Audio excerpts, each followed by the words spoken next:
Welcome to the channel. I know many of you listen to these videos to relax or fall asleep, and I'm really glad you're here. Before we start today's crime stories, please take a moment to subscribe if you haven't already. And if there's any crime story you'd like me to narrate for you, feel free to request it in the comment section. Now let's begin.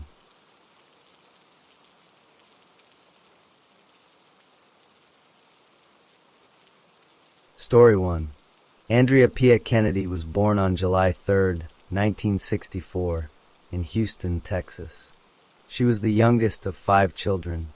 Her mother, Jutta, was from Germany, and her father, Andrew, was the son of Irish immigrants. Andrea grew up in a regular family home. During her teenage years, Andrea faced some personal struggles. She suffered from an eating disorder called bulimia. She also felt deep sadness, which is called depression. When she was 17 years old, she felt so low that she told a friend she thought about ending her own life. This was a serious sign of her mental pain, but at the time, she did not get long-term help for it. Despite these personal problems, Andrea was a very good student. She worked hard in school and graduated from Milby High School in 1982. She was the best student in her class, which is called being the valedictorian. She was also the captain of the swim team and a leader in the National Honor Society. After high school, she went to the University of Houston for 2 years to study nursing. She then finished her training at the University of Texas Health Science Center in Houston. From 1986 to 1994, Andrea worked as a registered nurse at a famous cancer hospital in Houston called MD Anderson. She was good at her job and helped many sick people. In the summer of 1989, Andrea met a man named Russell "Rusty" Yates. They lived in the same apartment complex in Houston. Rusty was an engineer who worked for NASA. They liked each other very much and soon began living together. They got married on April 17, 1993. Rusty and Andrea were both very serious about their Christian faith. They decided together that they wanted to have a very large family. They said they would have as many babies as nature would allow. To make room for this big family, they bought a house with 4 bedrooms in a town called Friendswood, near Houston. Their first child, a son named Noah, was born in February 1994. Soon after Noah was born, Rusty got a new job in Florida, so the family moved there. They lived in a small trailer. Their second son, John, was born during this time in Florida. The family then moved back to Texas. Their third son, Paul, was born. After the birth of their 4th child, another son named Luke, Andrea's mental health began to get much worse. The old feelings of deep sadness came back, but this time they were stronger. On June 16, 1999, Rusty found Andrea at home. She was shaking uncontrollably and was chewing on her fingers.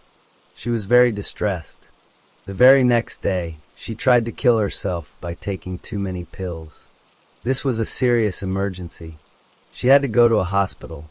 The doctors there gave her medicine for depression and sent her home. But she did not get better.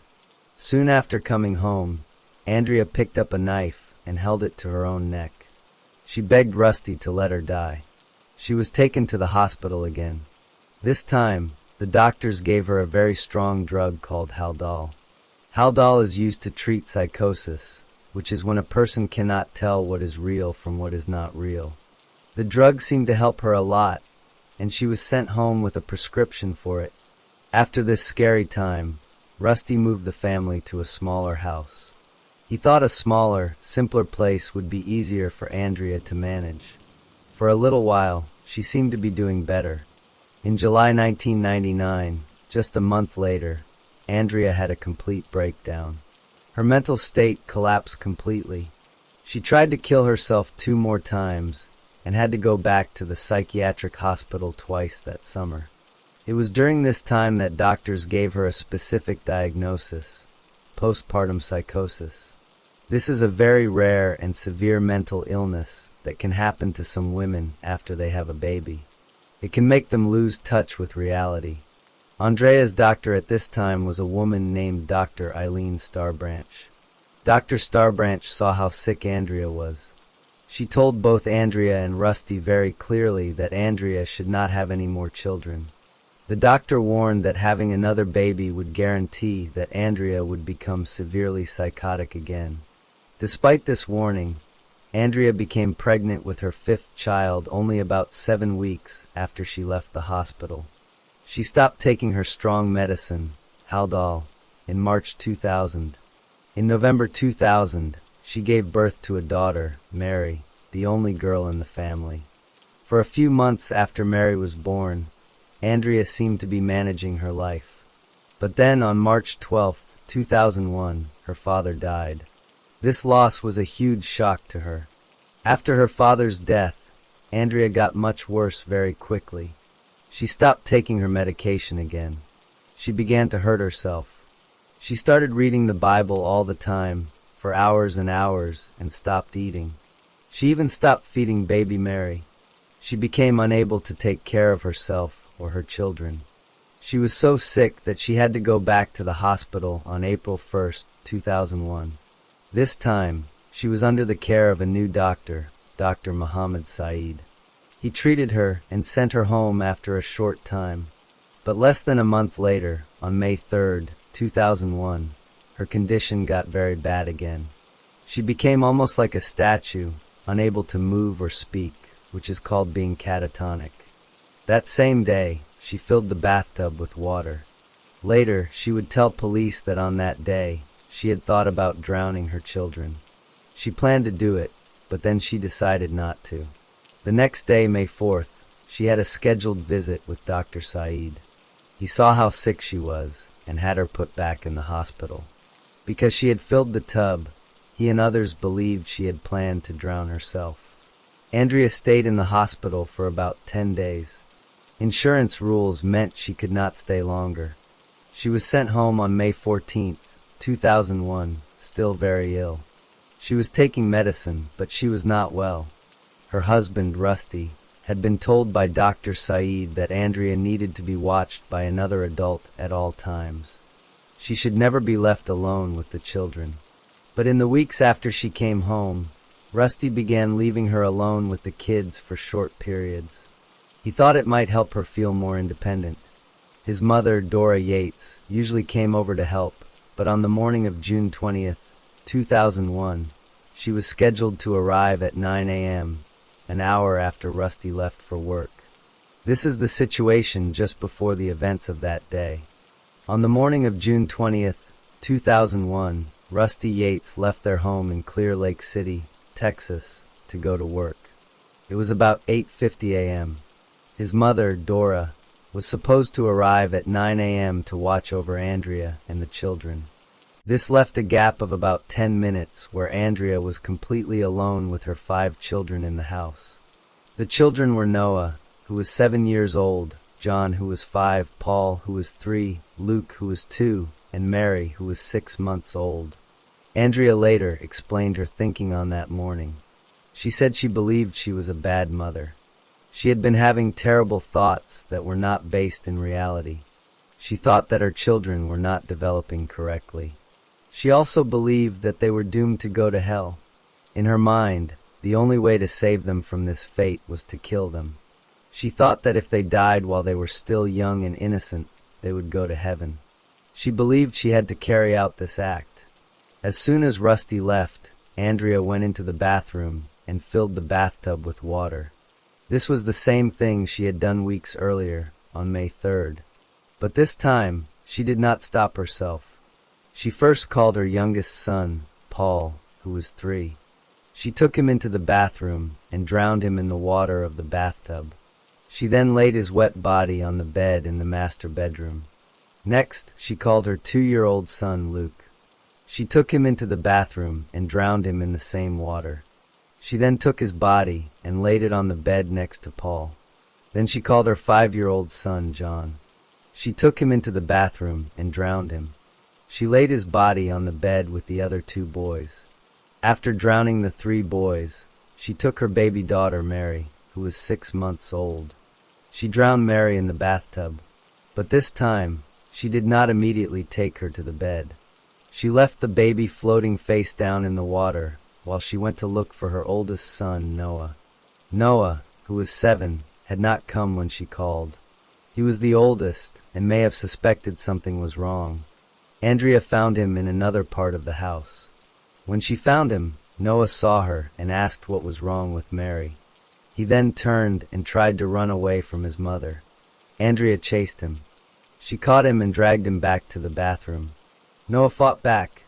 He was old enough and strong enough to struggle. Andrea had to use all her strength. She held him under the water until he stopped moving. She left Noah's body in the bathtub, floating next to Mary. After Noah was dead, Andrea took baby Mary out of the water. She carried Mary to the bed and placed her in the arms of her brother John, who was lying there. Then she went back to the bathroom. At 9:48 a.m., Andrea Yates picked up the telephone and called the police. She called the emergency number. When the operator answered, Andrea said she needed a police officer to come to her house. The operator asked why, but Andrea would not say. She just kept repeating that they needed to come. The operator could hear in her voice that something was very wrong. Right after calling the police, Andrea called her husband Rusty at work. She told him to come home right away. She did not explain why. Rusty asked her if anyone was hurt. She said yes, the children. He asked which ones. She said, all of them. Rusty immediately left work and drove home as fast as he could. The police arrived at the Yates house very quickly. They found the front door unlocked.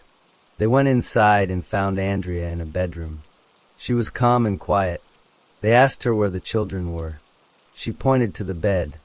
The officers walked over and saw the bodies of 4 children laid out on the bed.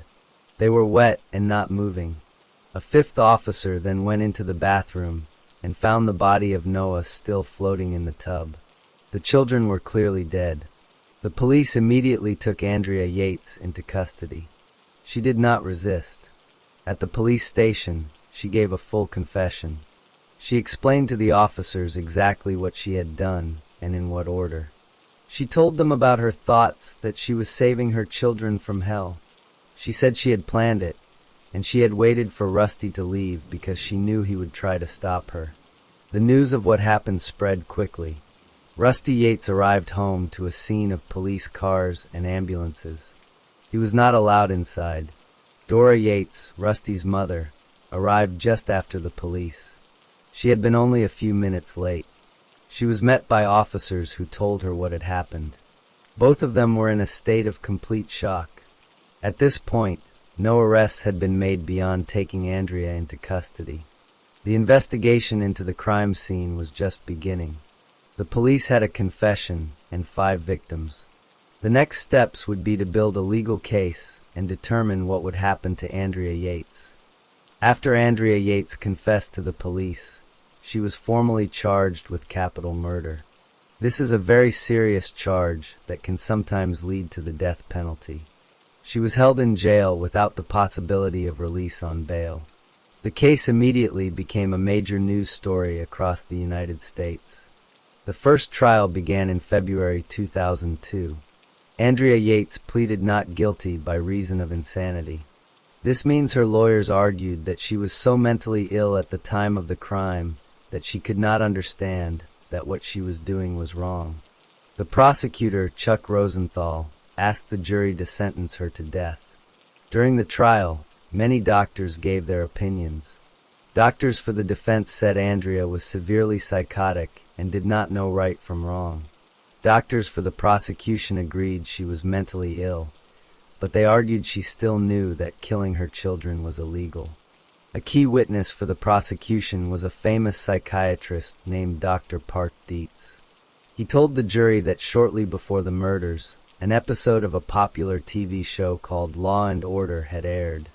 He said the episode was about a woman who drowned her children and was found not guilty by reason of insanity.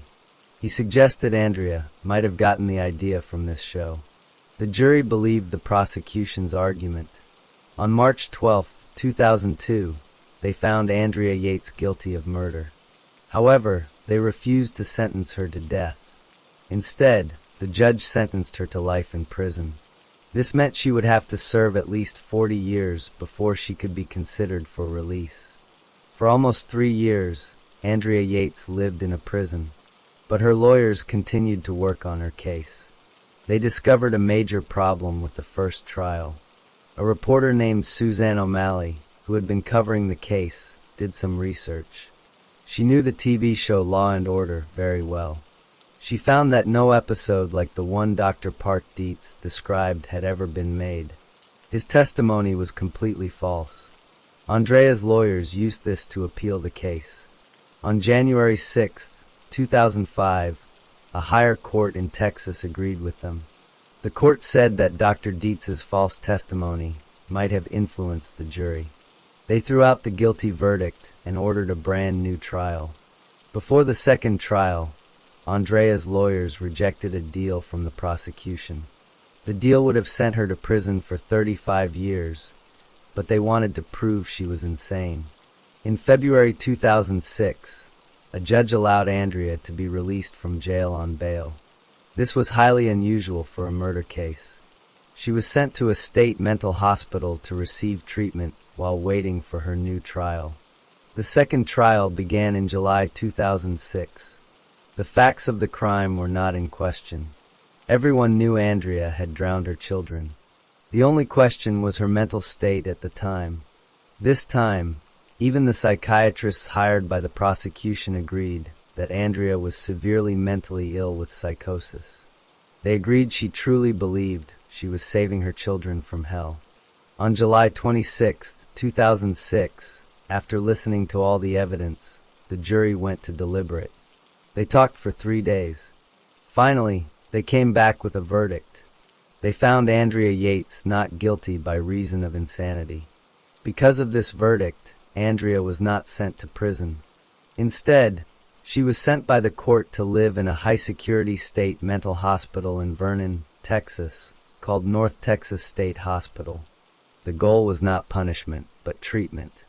She would stay there until doctors and the courts decided she was no longer a danger to herself or others. She was given strong medication to control her psychosis and received regular therapy. In January 2007, after showing improvement, Andrea was moved to a lower security state mental hospital in Kerrville, Texas. This hospital was less like a prison and more like a long-term care facility. She continued to receive treatment there. Rusty Yates went through his own changes. He had filed for divorce from Andrea in 2004, and it was finalized in 2005. He later remarried and had another son, but that marriage also ended in divorce. He has spoken publicly about the case many times, often criticizing the mental health system for not doing more to help Andrea before the tragedy. Andrea Yates remains in the state mental hospital in Kerrville, Texas, where she continues to receive treatment for her mental illness.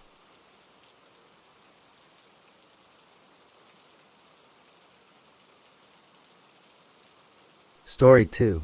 Adam Peter Lanza was born on April 22, 1992, in Exeter, New Hampshire.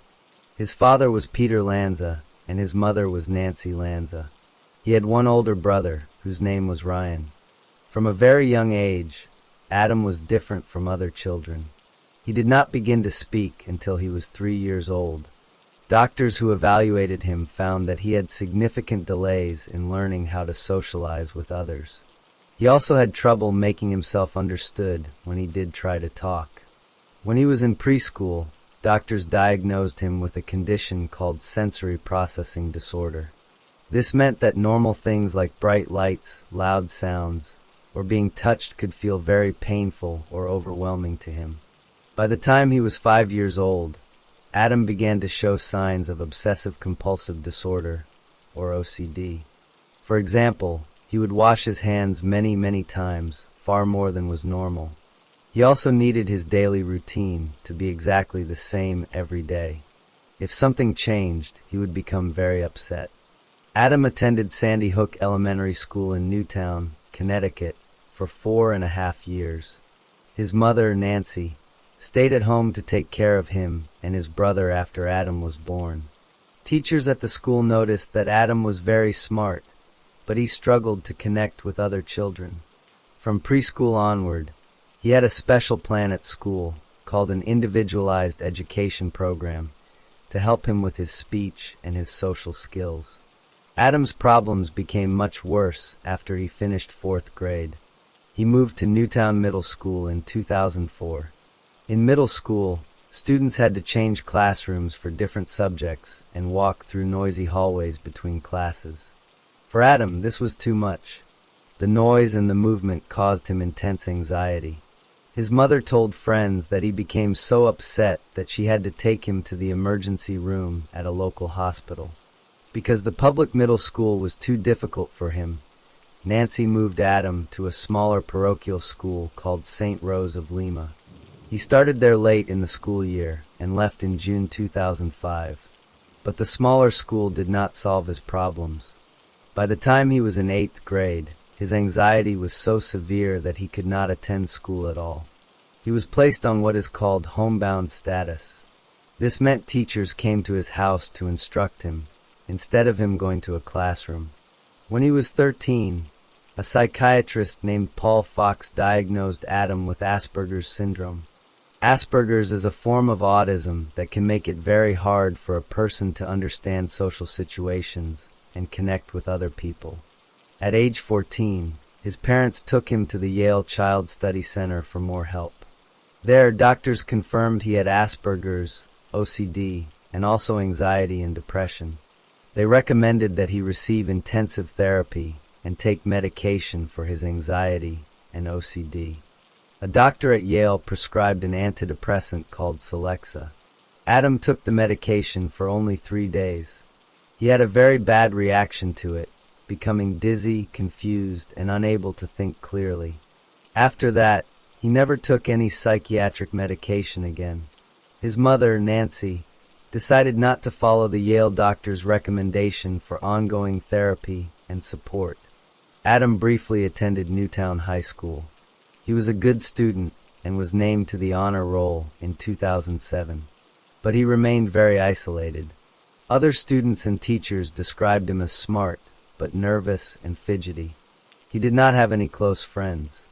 At age 16, while still a high school student, he also took some classes at Western Connecticut State University. He did well in his college classes, earning good grades. His mother later withdrew him from high school, so he could finish his credits early through independent study. He earned his GED at age 17. In September 2009, Adam's parents divorced. His mother, Nancy, had filed for divorce about a year earlier. The divorce was described as amicable, meaning it was not a bitter fight. After the divorce, Adam lived primarily with his mother in the family home in Newtown. His father, Peter, moved to an apartment in another town. As part of the divorce agreement, Peter paid Nancy a large amount of money each year to support her and Adam. This money meant that Adam did not need to work or go to school. After he stopped attending community college in 2010, Adam became a complete recluse. He lived in his mother's house, but spent almost all his time alone in his bedroom. He taped black plastic garbage bags over his bedroom windows so no sunlight could get in. He would not talk to his mother in person, even though they lived in the same house. Instead, he communicated with her only by email. In 2010, he also stopped all contact with his father and his older brother, Ryan. In the years after he stopped going to school, Adam's mental health grew worse. He spent almost all his time on his computer. He became obsessed with mass shootings. He created a large spreadsheet that listed hundreds of mass murderers and details about their crimes. He posted messages on online forums where he discussed the Columbine High School shooting and other attacks. He wrote that he admired the man who carried out the 2011 attacks in Norway. In his posts, he showed a deep scorn for humanity and a dark view of the world. He also wrote about disturbing subjects, including the idea that relationships between adults and children should not be seen as wrong. In his final months, he stopped eating properly and lost a great deal of weight. In the days and weeks before December 14th, 2012, Adam Lanza's behavior inside his mother's home became even more isolated. He spent almost all his time in his bedroom, which had black garbage bags covering the windows. He rarely came out. His mother, Nancy, was planning to move out of Newtown and had talked about buying a recreational vehicle for Adam to live in so she could show their house to potential buyers without disturbing him. This plan to leave his familiar home may have caused Adam extreme stress. On the morning of December 14th, 2012, Adam carried out a series of actions that he had been planning. Sometime before 9:30 a.m., he took a .22 caliber Savage Mark II rifle that belonged to his mother. This was a bolt-action rifle, meaning he had to manually load each bullet. He used this rifle to shoot his mother, Nancy Lanza, while she was still in her bed. She was 52 years old. She was wearing pajamas. Investigators later found that she had been shot 4 times in the head. After killing his mother, Adam took her car, a black 2010 Honda Civic. He also took several of her guns. He put them in the car with him.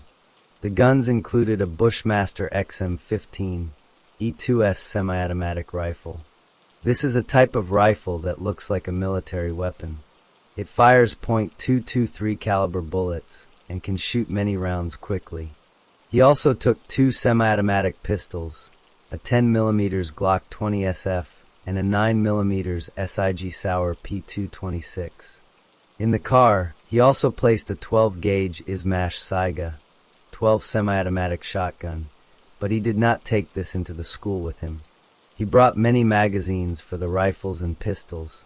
Some of the rifle magazines were taped together in pairs, which made it faster to reload.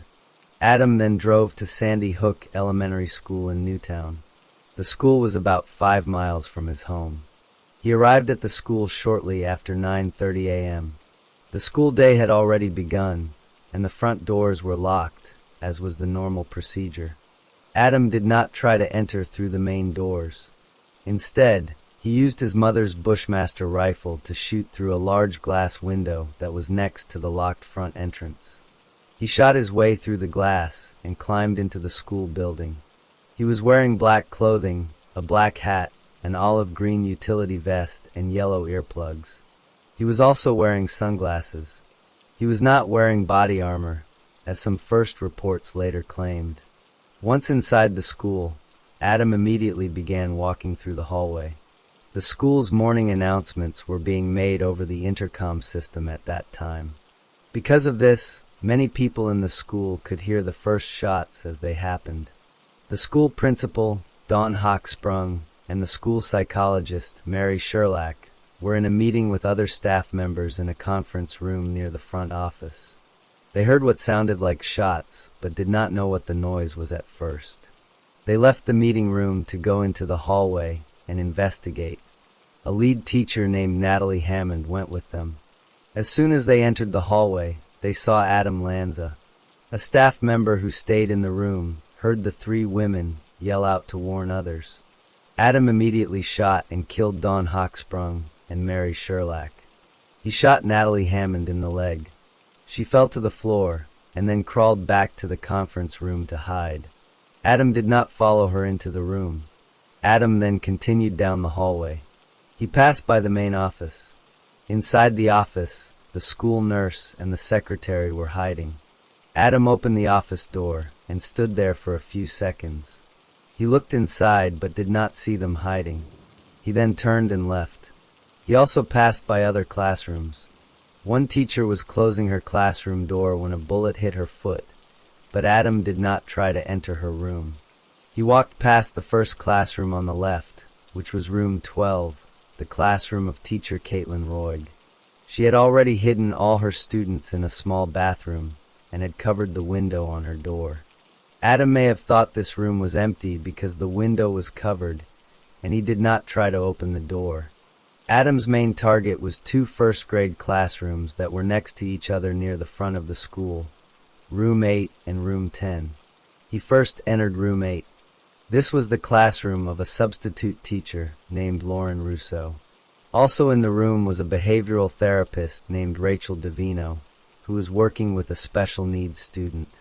When Adam forced his way into the room, Lauren Rousseau had already moved her 15 students to the back of the room and was trying to hide them in a bathroom. Adam shot and killed Lauren Rousseau and Rachel Davino. He then shot and killed 15 of the 16 children in the class. The one survivor was a 6-year-old girl who hid in a corner of the classroom bathroom and played dead. The children in this room were all 6 or 7 years old. Adam then left room 8 and went into the next classroom, room 10. This was the classroom of teacher Victoria Lee Soto. There are different accounts of the exact order, but what is known is that Victoria Soto had moved some of her students into a closet or bathroom to hide them. When Adam entered, she told him that the children were in the auditorium, trying to mislead him. Some of the children then came out of their hiding places and tried to run. Adam shot at them. Victoria Soto put herself between Adam and her students. Adam shot and killed her. He also shot and killed a special education teacher in the room, and Marie Murphy, who was found covering a 6-year-old boy with her body. Both the boy and Marie Murphy died. In total, 5 students in Victoria Soto's class were killed. Several other students from this class managed to run out of the room and escape the building. Adam fired his rifle many times. He reloaded frequently, sometimes firing only 15 rounds from a magazine that could hold 30. In total, he fired 154 shots from the Bushmaster rifle inside the school. He also fired 2 shots from the 10mm Glock pistol in the hallway. He did not fire the SIG Sauer pistol at all. The entire shooting inside the school lasted for less than 5 minutes. By 9:40 a.m., the first police officers were arriving at the school. As they began to enter the building, they heard a final gunshot from inside one of the classrooms. It was 9:40 and 3 seconds. This shot was Adam Lanza using the 10mm Glock pistol to shoot himself in the head. He was found dead in classroom 10. His body was on the floor. The Bushmaster rifle was found a few feet away from him. The Glock pistol was found near him, and it appeared to have jammed. The SIG Sauer pistol was also found on him. He had killed 26 people inside the school, 20 children and 6 adult staff members. Combined with the murder of his mother at home, the total number of people he killed that day was 27. At first, the police and news media incorrectly reported that Adam's older brother, Ryan, was the shooter. This was because Adam was carrying an identification card that belonged to Ryan. Ryan was at his job in New York City at the time. He was questioned by police and was quickly cleared of any involvement. Ryan told police he had not spoken to his brother in about 2 years. When police officers entered Sandy Hook Elementary School, they moved carefully from room to room. They did not know if there was more than one shooter. They cleared the building slowly, searching for any additional threats.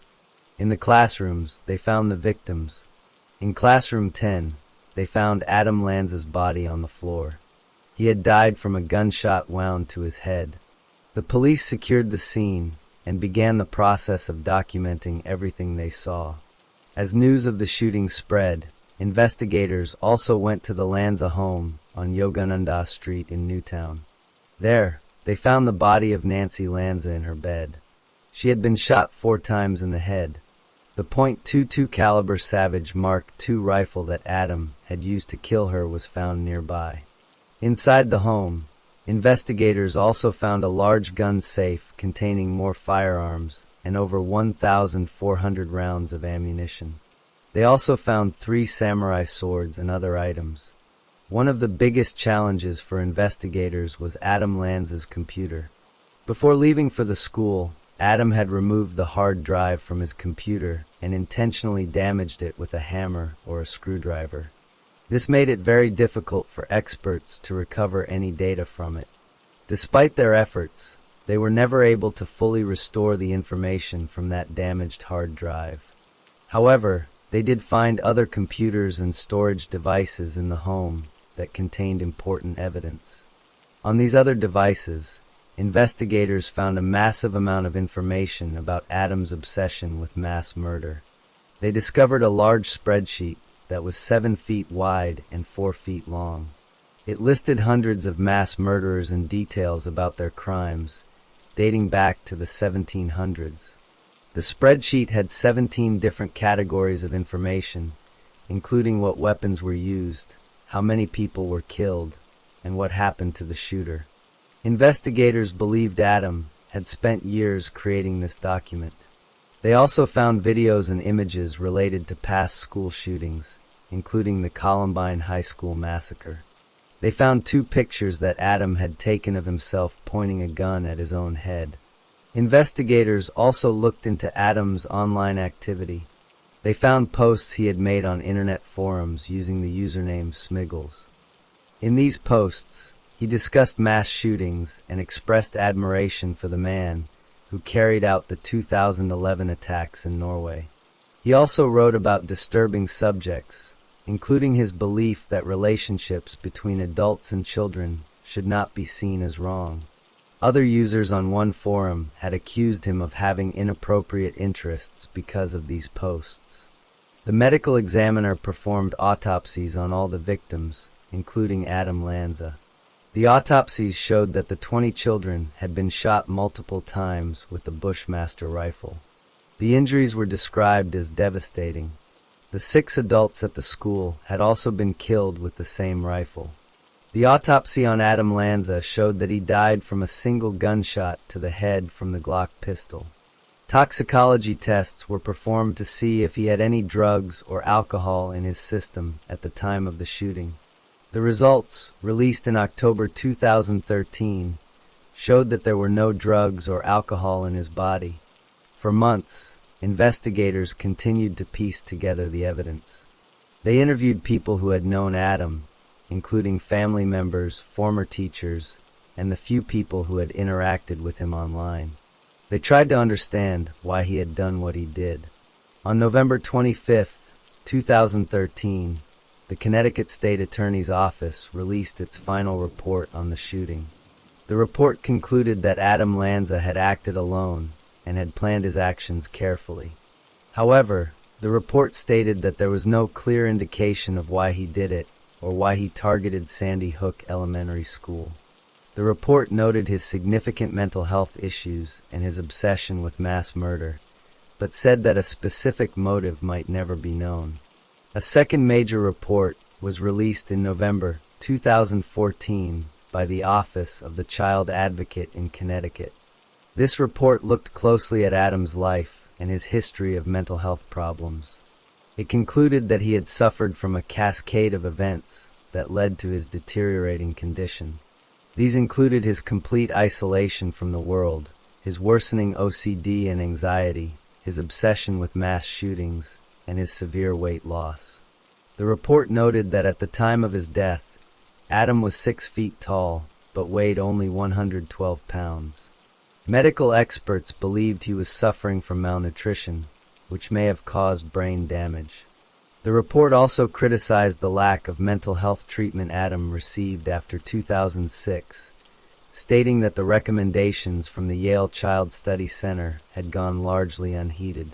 The report concluded that his severe mental health problems, combined with his access to deadly weapons, proved a recipe for mass murder. In the years after the shooting, there were several legal actions related to the crime. In December 2014, the families of 9 victims filed a lawsuit against the company that made the Bushmaster rifle, Remington Arms. The lawsuit argued that the company should not have marketed such a powerful rifle to civilians. The case went through the courts for several years. In February 2022, Remington agreed to a settlement of $73 million to be paid to the families. Separately, the radio host and conspiracy theorist Alex Jones was sued by the families of victims. For years, Jones had told his listeners that the Sandy Hook shooting was a hoax and that the victims' families were actors. The families said this caused them great emotional distress and subjected them to harassment from Jones's followers. In 2022, juries in Texas and Connecticut ordered Alex Jones to pay the families a total of over $1.4 billion in damages for the harm he had caused them. The town of Newtown also had to decide what to do with the buildings connected to the crime. The Sandy Hook Elementary School building was demolished in late 2013. A new school was built on the same site and opened in 2016. The new school was designed with many security features. The Lanza family home, where Nancy Lanza was killed, was also demolished in March 2015. The land where it stood was kept as open space. The shooting led to changes in gun laws in Connecticut and other states. Connecticut passed a law that required background checks for all firearm purchases and banned the sale of ammunition magazines that could hold more than 10 rounds. At the federal level, attempts to pass new gun laws initially failed, but in 2022, the Bipartisan Safer Communities Act was signed into law, which expanded background checks for gun buyers under the age of 21.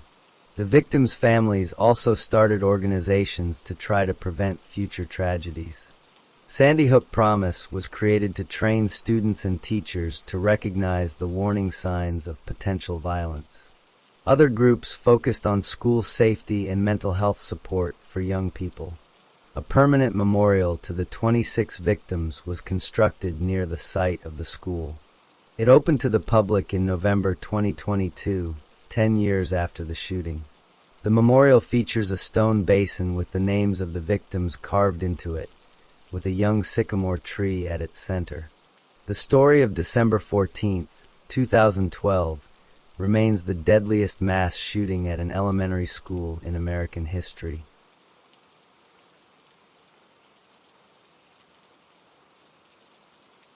Story 3. James Holmes was born on December 13, 1987, in San Diego, California. His father, Robert, was a mathematician and scientist. His mother, Arlene, was a registered nurse. He had one younger sister. The family was educated and lived in good neighborhoods. When James was very young, the family lived in a rural community called Oak Hills, near Castroville, California. He attended elementary school there. When he was about 12 years old, his family moved back to San Diego. They settled in a nice area called Rancho Penasquitos.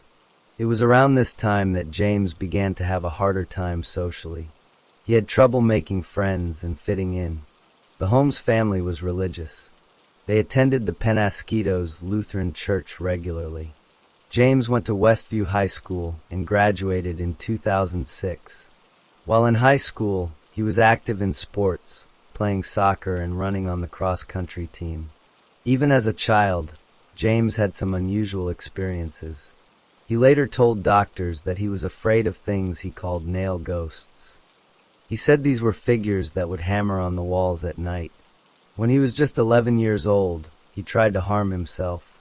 This was a very serious event, showing that he struggled with mental health from a very young age.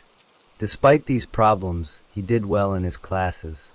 After high school, James went to the University of California, Riverside. He worked very hard and was a good student.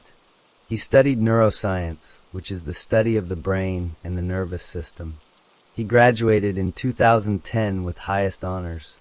He was in the top 1% of his class and had a very high grade point average. He was invited to join honor societies because of his good grades. His teachers described him as a smart and active student. During his college years, he had a few jobs. One summer, he worked as an intern at a famous biology lab called the Salk Institute. His job was to write computer code for an experiment. His supervisor there said James was smart but stubborn and not good at communicating with others. He did not finish the project he started. Another summer, he worked as a camp counselor for younger children. At that job, he had no problems. After college, he briefly worked at a factory that coated pills and capsules. A coworker there remembered James acting strangely one time. He was just staring at a blank wall and would not respond when spoken to. He only glanced and smirked.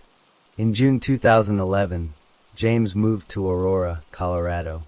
He wanted to get a PhD, a very advanced degree, in neuroscience at the University of Colorado. He was a smart student and was given money by the school to help pay for his studies. He found a one-bedroom apartment on a street called Paris Street to live in while he went to school. He described himself as quiet and easygoing when he applied to rent the apartment.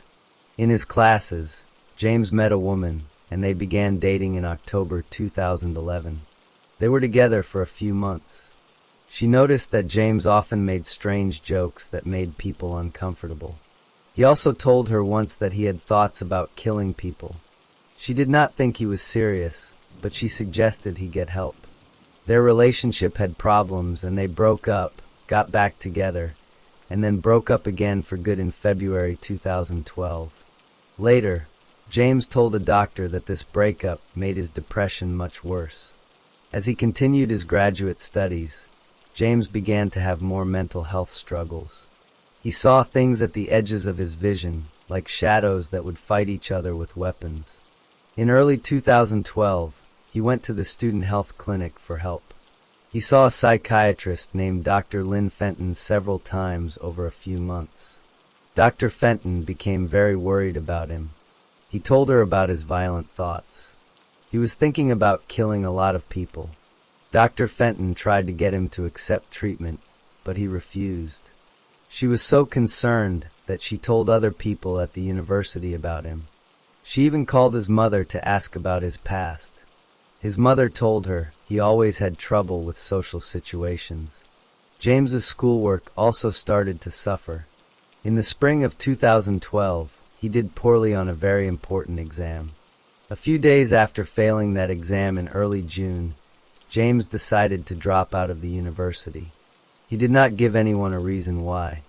After dropping out of the university in early June 2012, James Holmes began to prepare for a violent act. He later told doctors that he moved from thinking about killing himself to thinking about killing other people. He was very depressed and angry about his breakup and his failing school career. He wanted to do something that would make people remember him. On the same day he failed his important exam, June 7th, James went to a store and bought a Smith & Wesson M&P15 rifle. He bought it legally. The store ran a background check, and it came back clean because he had never been in trouble with the law before. A few weeks earlier, in May, he had already bought 2 other guns legally, a Glock 22 pistol and a Remington 870 shotgun. Over the next several weeks, he also bought a very large amount of ammunition for all 3 guns over the internet. He bought thousands of rounds. He also bought body armor, a knife, and holders for his ammunition magazines. He bought chemical canisters that he planned to use to create smoke and confusion. James did not just buy weapons. He also began to plan the attack carefully. He thought about other places to attack, like an airport, but decided against it because there was too much security. He also did not want his attack to be mistaken for terrorism. He wanted people to know it was him. He thought about becoming a serial killer, but he decided that would be too slow and he would get caught too easily. He chose to attack a movie theater because he liked them. He picked a specific theater, the Century 16 in Aurora, because it had doors he could lock from the inside to trap people. He also believed the police would take longer to get there than in other areas. He chose a midnight showing of a new Batman movie because he thought fewer children would be there. He did not want to kill children.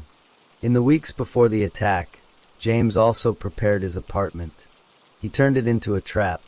He set up many explosives and connected them with wires.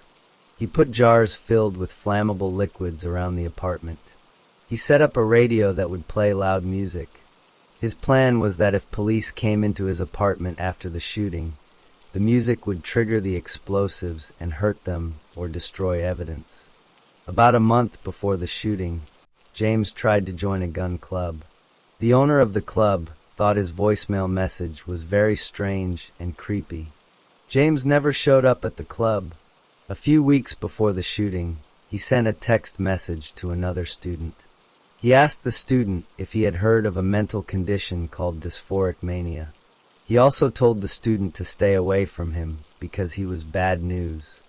On July 19, 2012, the day before the shooting, James bought a ticket for the movie at the Century 16 Theater. That same day, he put a notebook in the mail to his psychiatrist, Dr. Lynn Fenton. In the notebook, he had written about his thoughts and his detailed plans for the attack. He mailed it from the university mailroom. On the morning of July 20th, 2012, just before midnight, James got into his car. He was dressed all in black and wore his body armor, a helmet, a gas mask, and protective leggings for his throat and groin. He had his 3 guns and all his ammunition with him. Before he left his apartment, he set up the radio to play loud music, which was meant to trigger the explosives. On his way to the theater, James called a mental health crisis hotline. He later said he hoped someone would talk him out of what he was about to do. But the call was very short. It lasted only about 9 seconds, and then it was disconnected. He continued driving to the theater. James arrived at the Century 16 Theater and went inside. He bought a ticket, went into the theater where the movie was playing, and sat down. About 20 minutes into the movie, he left through an emergency exit door. He propped the door open with a plastic holder so he could get back in. He went to his car, changed into his protective gear, and got his weapons. He went back through the emergency exit door into the theater. The movie was still playing. He was wearing his gas mask and black clothing. Some people in the theater saw him, but thought it was a prank or part of the movie. He then threw 2 of his chemical canisters into the crowd. They began to release smoke and a gas that made people's eyes and throats burn.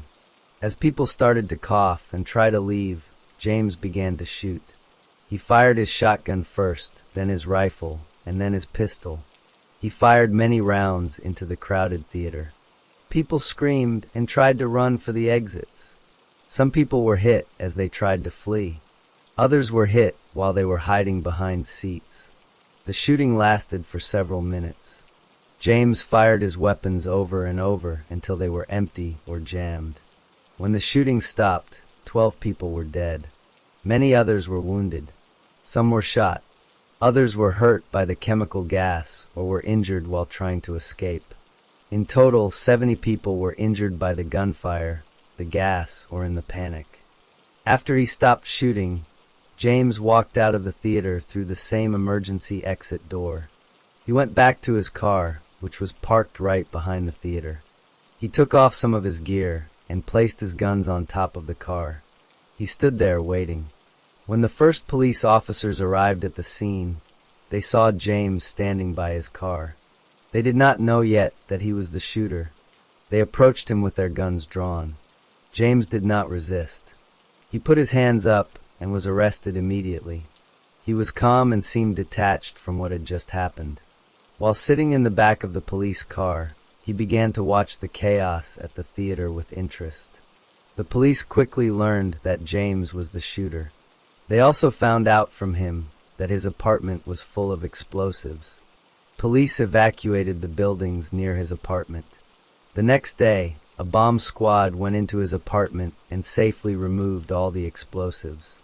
They found his booby traps and the jars of flammable liquids.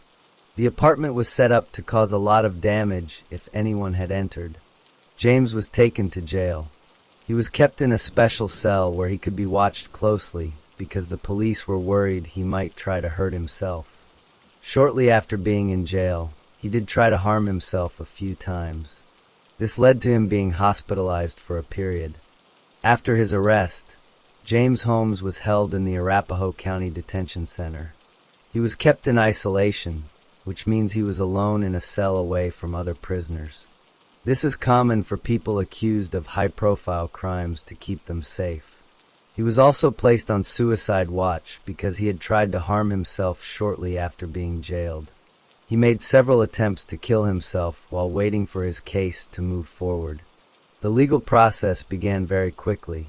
A few days after the shooting, on July 23, 2012, James appeared in court for the first time.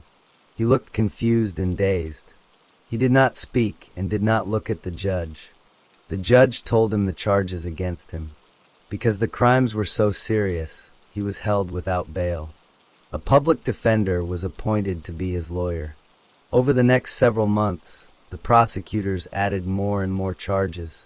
By September, James faced a total of 166 charges. These included 24 counts of first-degree murder. There were 2 murder charges for each person killed. One charge was for killing them on purpose, and the other was for showing extreme indifference to human life. There were also many counts of attempted murder for each person who was hurt but survived, plus charges for possessing explosives. James's lawyers said from the beginning that their client was mentally ill. In March 2013, they made an offer. They said James would plead guilty to all the charges if the prosecutors agreed not to seek the death penalty. The prosecutors thought about it, but decided not to accept the offer. In April 2013, they announced that they would seek the death penalty. They wanted James to be executed for his crimes. In response to this, James's lawyers changed their plea. In June 2013, he pleaded not guilty by reason of insanity. This means his lawyers argued that he committed the crimes, but because of his mental illness, he did not understand that what he was doing was wrong or could not control his actions. The judge accepted this plea. James was then sent to a state mental hospital for several weeks so doctors could evaluate him. The trial did not start for a long time. There were many delays because of arguments between the lawyers about what evidence could be used and because of James's mental condition. Finally, jury selection began in January 2015. It was a huge process. More than 9,000 people were called as possible jurors. It took 3 months to pick just 24 people to serve on the jury. There were 12 main jurors and 12 extra jurors, called alternates. The trial began on April 27, 2015. The prosecutors gave their opening statement first. They explained that James Holmes planned the attack for months. He bought the guns, the ammunition, and the body armor on purpose. They said he wanted to kill as many people as possible and that he knew exactly what he was doing. They showed the jury the evidence they had gathered: the guns, the ammunition, his clothing, and the notebook he had mailed to his psychiatrist. The defense lawyers then gave their opening statement. They did not argue that James was the shooter. They admitted that he was. But they said he was not responsible for his actions because he was severely mentally ill. They said he suffered from schizophrenia and was out of touch with reality. They argued that he was not sane at the time of the shooting. Over the next few months, the jury heard from many witnesses. Survivors of the shooting came to court and described what happened to them. They told stories of hiding, of being shot, and of seeing friends and family members killed. Their testimony was difficult and emotional. The jury also saw evidence from the crime scene, including video from the theater and photos. One of the most important pieces of evidence was the notebook James had mailed to his psychiatrist. The prosecutors used it to show that the attack was carefully planned. In the notebook, James had drawn diagrams of the theater and written about his weapons. He had also written about his desire to be remembered. The jury also heard from psychiatrists. A doctor appointed by the court, Dr. William Reed, testified that he had interviewed James for many hours. Dr. Reed said that James was mentally ill, but he was legally sane. He said James had a personality disorder, but he knew what he was doing was wrong, and he could control his behavior. He said James planned the attack and knew the consequences. Another psychiatrist, Dr. Jeffrey Metzner, agreed. He said James was mentally ill but sane. He said James's mental illness did not stop him from forming the intent to kill. The defense presented their own evidence about James's mental state. They showed videos of him in his jail cell. In one video, he was seen running and slamming his head against the wall. In another, he was naked in his cell and trying to cover his head with a blanket. They wanted to show the jury how sick he was. Near the end of the trial, James's family spoke. His sister testified that he became very withdrawn when they moved during his teenage years. His father pleaded with the jury to spare his son's life. He said James was very mentally ill and did not deserve to be executed, no matter what he had done. He showed the jury family photos of happier times. After hearing all the evidence, the jury began to deliberate, or discuss, their decision on July 15th. They talked for more than 12 hours over 2 days. On July 16th, 2015, they reached a verdict.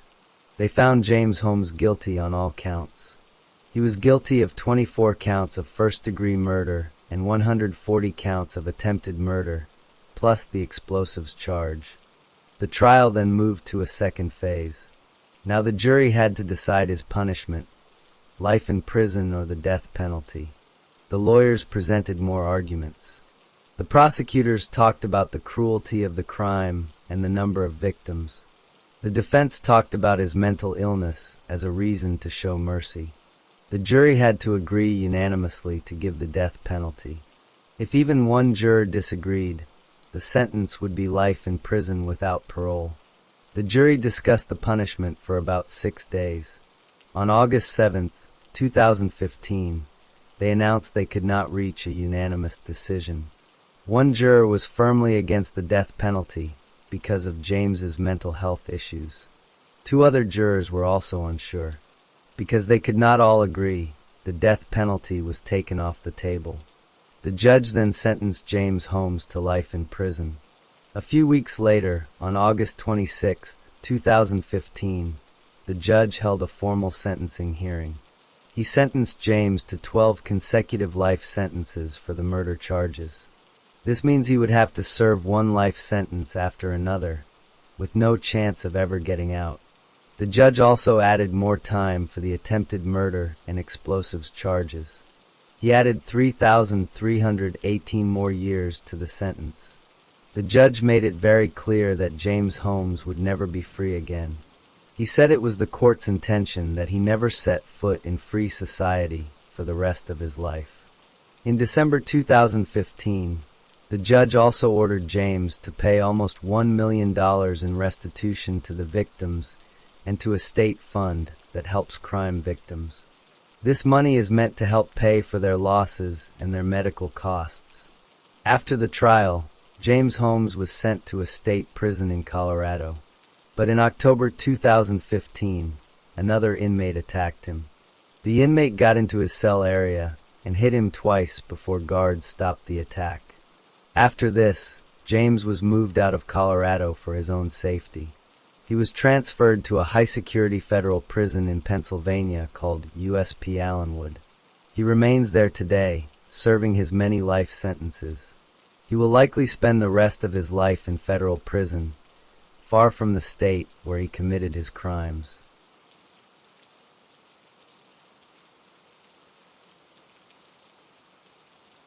Story 4. Omar Mir Sadiq Mateen was born on November 16, 1986, at a hospital in New Hyde Park, New York. His parents were from Afghanistan. His father, Mir Sadiq Mateen, had moved to the United States from Afghanistan during the 1980s. His mother's name was Shula Mateen. Omar had 3 siblings.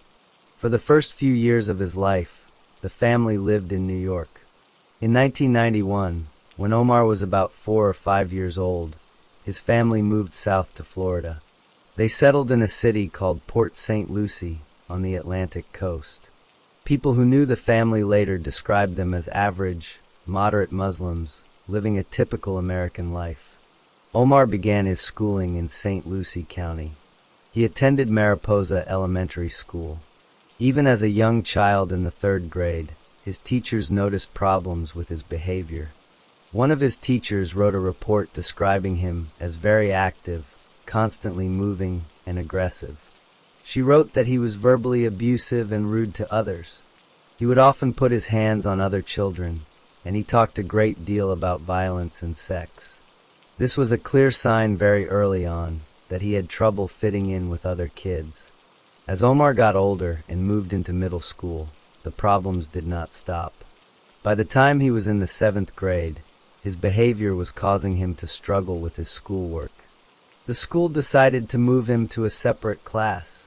Their goal was to stop him from getting into conflicts with the other students. Other children who went to school with him remembered that he acted like he was better than everyone else. He was also a bully, especially to girls.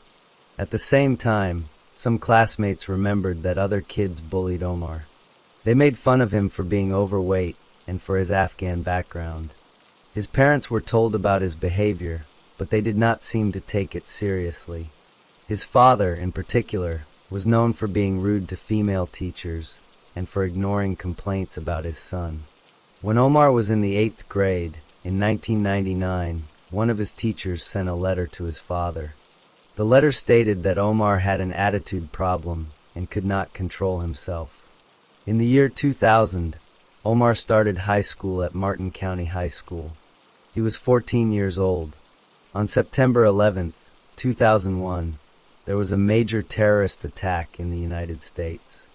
On that day, Omar was on a school bus. According to other students, he made noises imitating an airplane crashing. Later that same day, inside the school, he reportedly cheered when he heard about the attacks. He also told other students that Osama bin Laden was his uncle, and that bin Laden had taught him how to shoot guns. When Omar's father heard about what his son had said at school, he came to pick him up. In front of other students, the father slapped Omar in the face. As a result of his comments, Omar was suspended from school for 5 days. Around this time, Omar got into a physical fight during a math class. He was arrested for battery and for disrupting the school. He was not handcuffed, but he was taken into custody briefly. Because he was a juvenile, the charges were later dropped. However, he was expelled from Martin County High School because of the fight. After his expulsion, Omar was sent to a different school called Spectrum. This was an alternative school designed for students who had behavioral problems. While he was there, a dean named Dan Alley and other teachers tried to counsel him and show him that his behavior was wrong. It did not seem to work. His father continued to take Omar's side in arguments with the school. Later, Omar was moved again, this time to St. Lucie West Centennial High School, after getting into another fight with a student. He eventually went back to the Martin County School District, but not to the regular high school. He attended the Stewart Adult Vocational School. In 2003, he graduated from there. By the time he graduated, he had been suspended from school for a total of 48 days. Most of these suspensions were for fighting and for injuring other students. After high school, Omar attended Indian River State College. He enrolled in a program to study criminal justice. As part of his application, he had to fill out a questionnaire. In it, he admitted that he had been involved in a crime that was never discovered. He did not give any details about what that crime was. Despite this, he continued in the program and earned an Associate of Science degree in Criminal Justice Technology in 2006. While he was going to college, he worked at various local stores and restaurants. In October 2006, he got a job as a recruit for the Florida Department of Corrections. He was assigned to work at a prison called Martin Correctional Institution. To get the job, he had to explain his juvenile arrest record. He wrote a letter saying the arrest happened when he was 14, and that he had also tried marijuana as a young teenager. In April 2007, a major mass shooting happened at Virginia Tech. Shortly after this event, Omar was in a training class for corrections officers. During the class, he made a comment suggesting he might bring a gun to class. His supervisor, a warden named P.H. Skipper, wrote a report. He stated that because of the recent tragedy, Omar's question about bringing a weapon to class was very disturbing. Because of this, on April 27, 2007, Omar was fired from the training program. He never became a certified corrections officer. After losing that job, Omar looked for other work.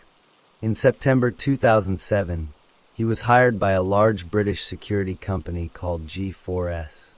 He worked as a security guard at different locations in Florida. He would keep this job for many years until his death. In 2006, the year he turned 20, Omar filed a petition in court to legally change his name. He wanted to add his father's last name, Mateen, to his own. After this, he was known as Omar Mir Sadiq Mateen. In his personal life, Omar was active on social media. In 2008, he met a woman online through the website MySpace.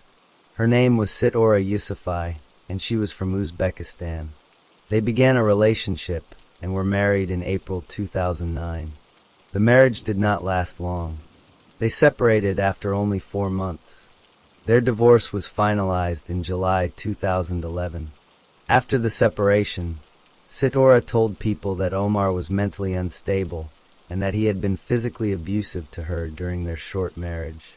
In March 2011, Omar took an 8-day trip to Saudi Arabia. A year later, in March 2012, he took another 10-day trip to Saudi Arabia. The second trip was organized by a group in New York and included visits to the holy cities of Mecca and Medina. Around this same time, he also traveled to the United Arab Emirates. In 2011, not long after his divorce, Omar met another woman on an online dating site. Her name was Noor Salman. They got married shortly after meeting on September 29, 2011 in California. Noor later moved into Omar's home in Fort Pierce, Florida, in November 2012. They had a son together.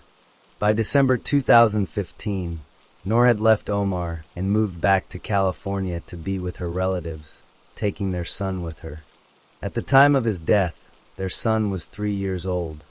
By 2013, Omar was living in a house in Port St. Lucie with his father and another relative. He continued to work as a security guard for G4S. Because he was an armed guard, he had to pass screenings. He was given a psychological test called the MMPI-2. The results were reviewed by a doctor, and Omar was cleared to carry a gun. He also had a permit to carry a concealed weapon. Records showed he was a very good shooter, scoring very high on his firearms tests. However, his behavior at work was not always good. At one job post, he was assigned to work at a courthouse. While there, he made threats toward his co-workers. In one threat, he said he would have Al-Qaeda kill a deputy's family. Omar claimed his co-workers were making racist comments about him. Because of these threats, G4S removed him from the courthouse job. They did not fire him. Instead, they moved him to a different post. He was sent to work alone at a security kiosk at a gated community in Palm Beach County. The company did not tell the community managers why he was being transferred there. During this time, Omar continued to attend a mosque in Fort Pierce called the Islamic Center. The imam there, Dr. Syed Shafiq Rahman, was also a family physician who knew Omar's family. The imam noticed that over time, Omar became more and more reclusive. He would come to the mosque to pray, but he would not talk to other people before or after the services. He would just pray and leave. In the months before June 2016, Omar Mateen began to take specific actions that would lead to the mass shooting at the Pulse nightclub. About 2 months before the attack, he transferred ownership of his share of a house in Port St. Lucie to his sister and her husband. He sold it to them for only $10. This meant he no longer had property in Florida. 2 weeks before the shooting, Omar went to a gun shop in Port St. Lucie called Lotus Gunworks. He wanted to buy firearms. At the store, he legally purchased 2 guns. One was a SIG Sauer MCX semi-automatic rifle. This is a type of rifle that can fire many rounds quickly. The other gun he bought was a 9mm Glock 17 handgun. Both of these guns would later be used in the attack. At the same store, he also tried to buy body armor, which is a vest meant to stop bullets. The store did not sell the type of body armor he was looking for, so he left without it. Several weeks before the attack, Omar had gone to a different gun shop. At this shop, he tried to buy a large amount of bulk ammunition, about 1,000 rounds. He also asked about body armor again. The staff at this shop became suspicious of his behavior. They did not sell him the items and turned him away. One of the salespeople later said he contacted the FBI to report the incident. However, federal officials later stated they had no record of receiving such a report, and the local sheriff's office also said they did not know about it. During this same time period, Omar went with his wife, Noor Salman, to the Orlando area. Between June 1st and June 6th, they visited a shopping and entertainment area at Walt Disney World called Disney Springs. During this same week, Omar also visited the Pulse nightclub. The club was holding special events tied to Gay Days, a large annual celebration for the LGBT community in Orlando.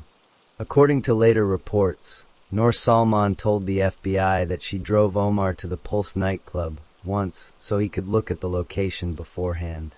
However, the FBI later found that cell phone records did not match this story, so they did not believe she was telling the truth about that specific trip.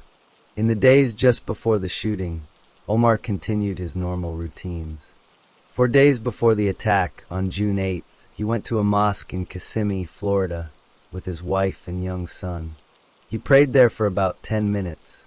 Video footage from the mosque showed him there that day.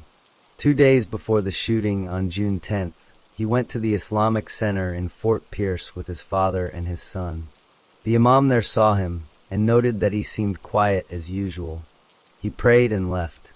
On June 11th, the day before the attack, Omar did several things. He went to another gun shop and bought more ammunition.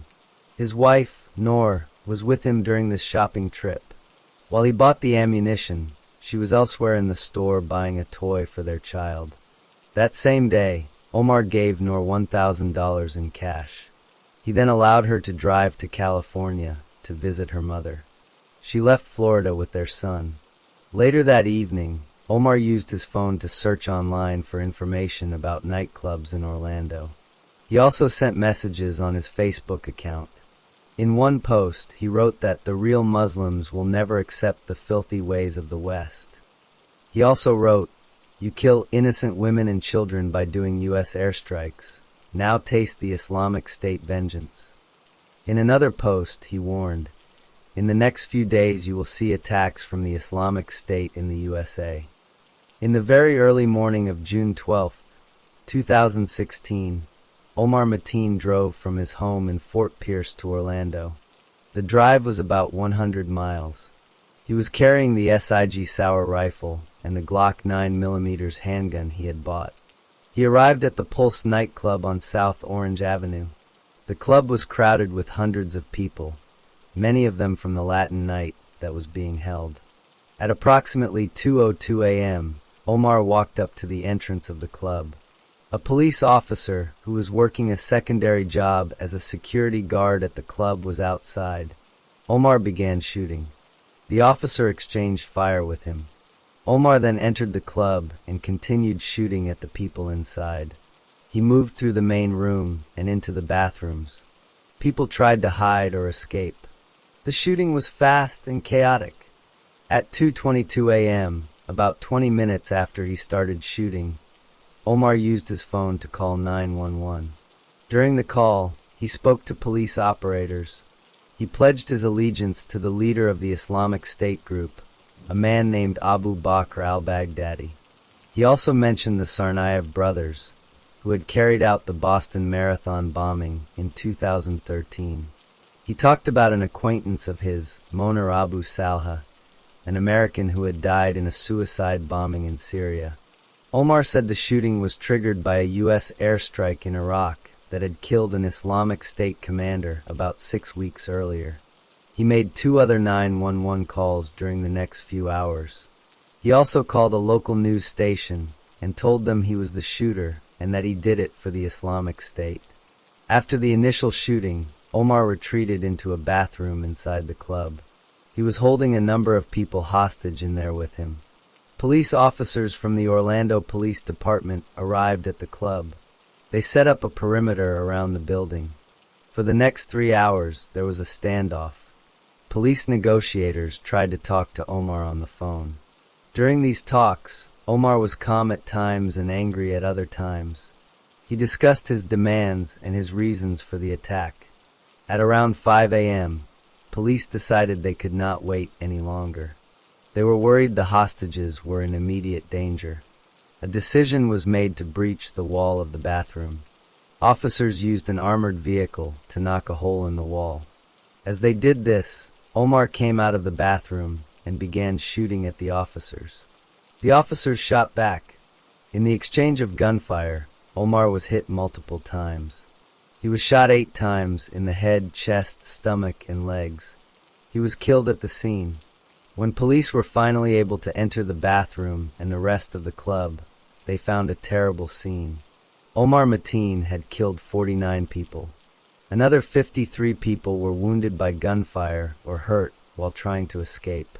Many of the victims were young, and most were Latino or from the LGBT community.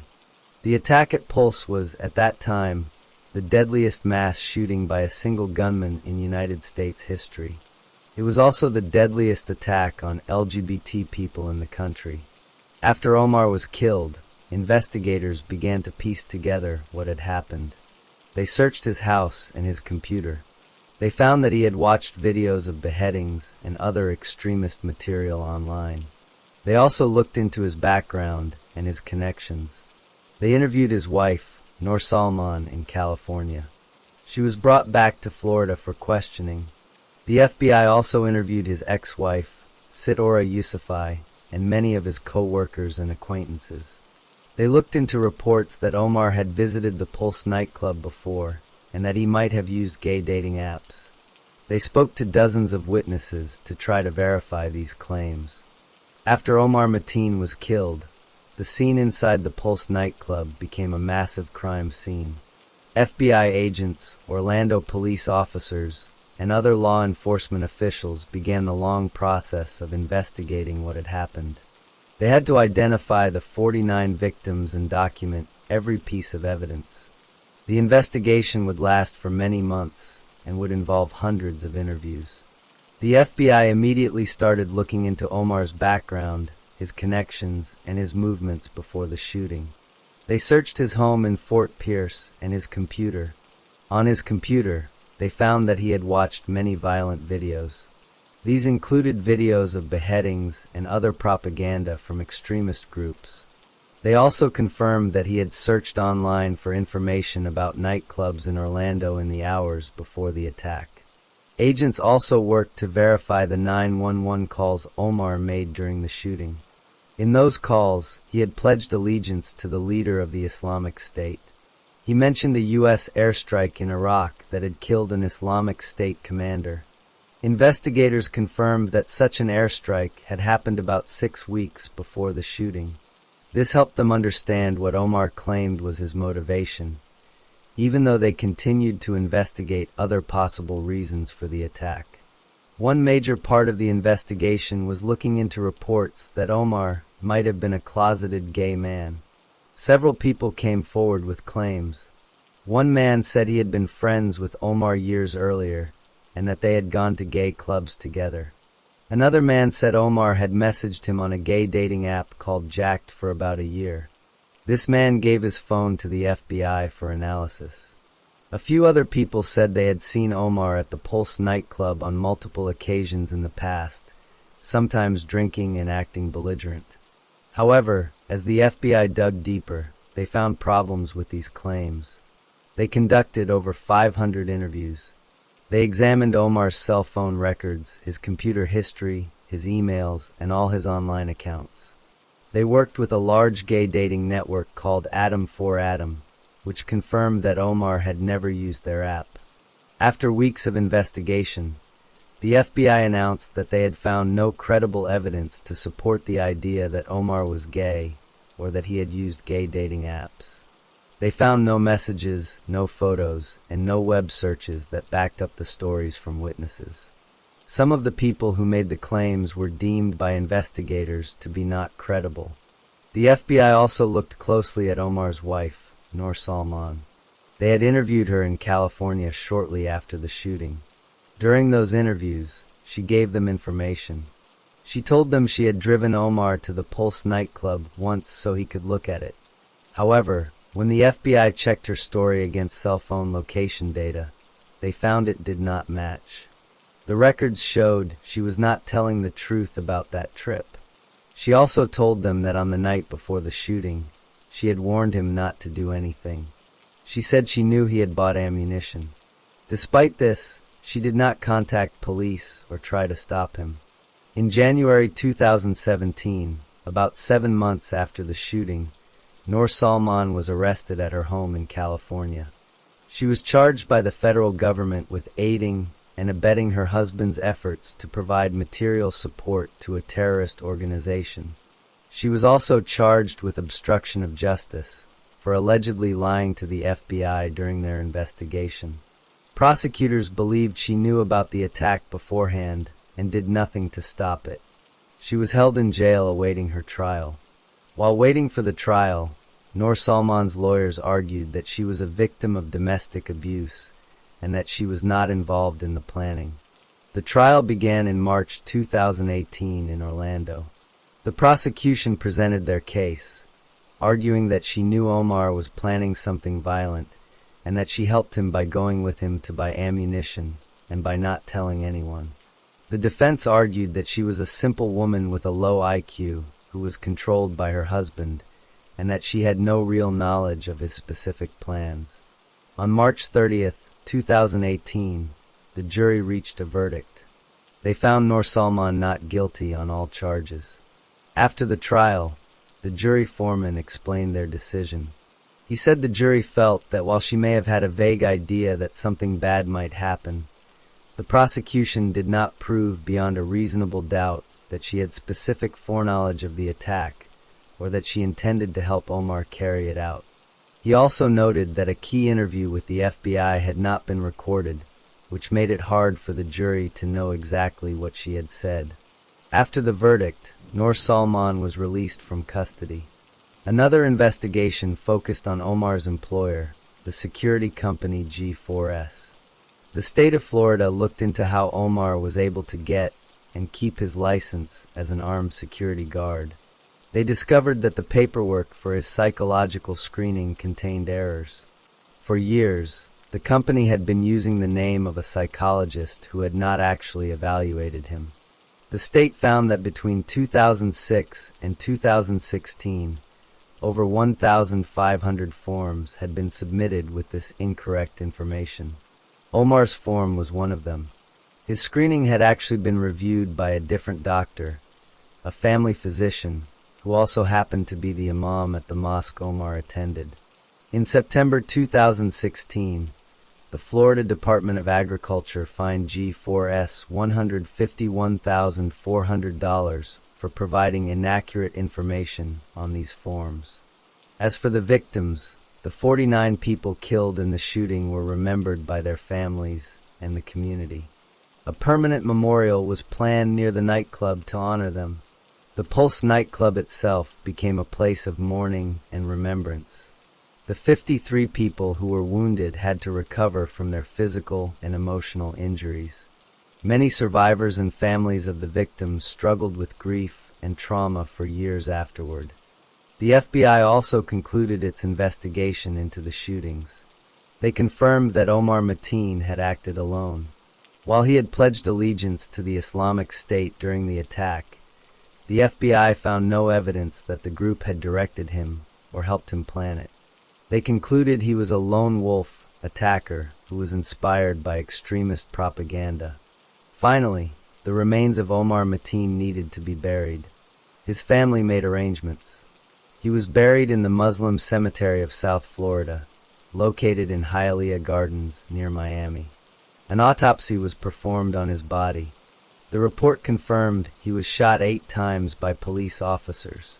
The bullets entered his body from the front, showing he was facing the officers when he was killed. The report also showed there was no alcohol or illegal drugs in his system at the time of his death. The investigation into every aspect of the case was eventually closed, and the story of the Pulse nightclub shooting became a permanent and tragic part of American history.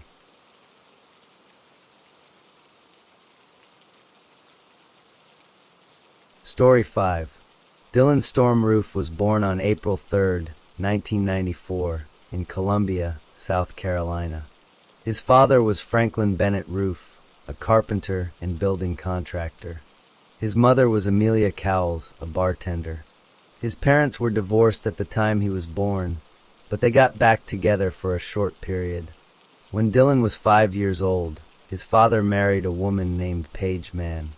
This marriage lasted for about 10 years before ending in divorce.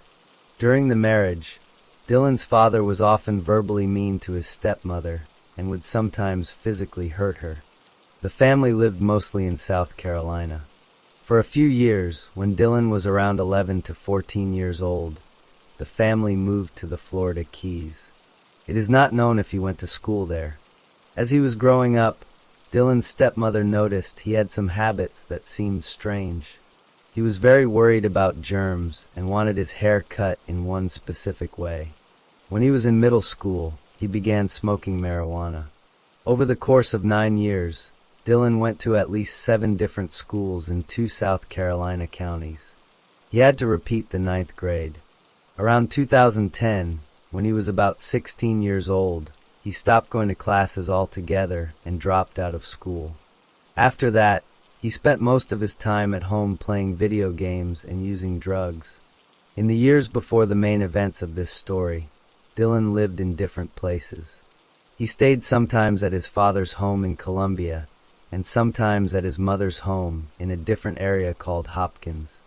He was mostly raised by his stepmother. For a few weeks, he also lived with an old friend from middle school and that friend's family. During this time, he was using drugs and drinking alcohol. His father made him get a job working as a landscaper, but he quit that job not long before the main events happened. His uncle, his mother's brother, said he was worried about Dylan. He said Dylan was 19 years old but did not have a job, did not have a driver's license, and stayed in his room most of the time. The uncle tried to help him, but Dylan did not want the help. Dylan also stopped talking to his stepmother after she divorced his father. When his sister planned to get married, he did not respond to her invitation. A person who went to high school with Dylan said that even though Dylan made rude comments about race, some of his friends in school were black. In the months before the main events, Dylan had some encounters with the police. In late February 2015, security at a mall called the Columbiana Center called the police. They said Dylan was asking workers strange questions while wearing all black clothing. The police searched him and found several strips of a medication called Suboxone. This is a medicine used to treat drug addiction, but it can be sold illegally. Dylan did not have a prescription for it. He was arrested for having drugs and was banned from the mall for a year. A couple of weeks later, in March 2015, a police officer who was not on duty saw Dylan sitting in his parked car near a park. The officer remembered him from the mall incident and called another officer. The police searched his car. They found a part for a gun called a forearm grip. This part is used for a type of rifle. They also found 6 empty magazines that could each hold 40 bullets. Dylan told the officer he wanted to buy that type of rifle, but did not have enough money. He was not charged with any crime because it was not against the law at that time to own that gun part. In late April 2015, Dylan was arrested again. He went back to the same mall, which broke the rules of his ban. He was arrested for trespassing, and his ban from the mall was extended for 3 more years. After his February arrest, there was a mistake made by a jail worker.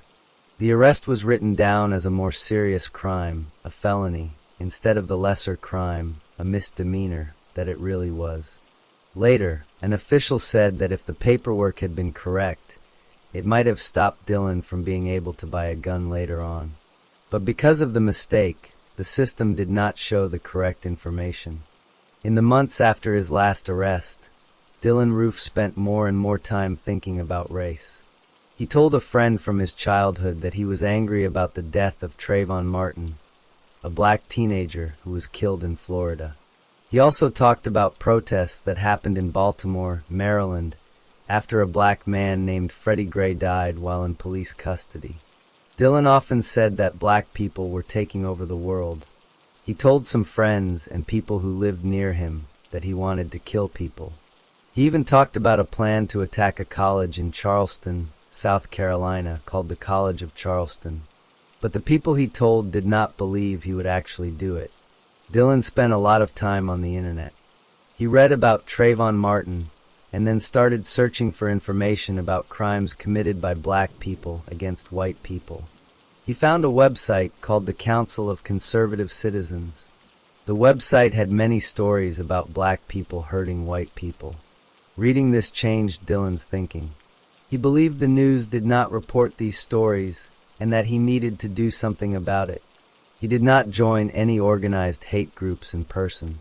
Later, investigators would say he became radicalized or filled with extreme ideas by himself online. In February 2015, Dylan created a website. He named it The Last Rhodesian. Rhodesia was a country in Africa that was once ruled by a small white minority. White supremacists used its flag as a symbol. On his website, Dylan posted many pictures of himself. In some, he posed with a handgun.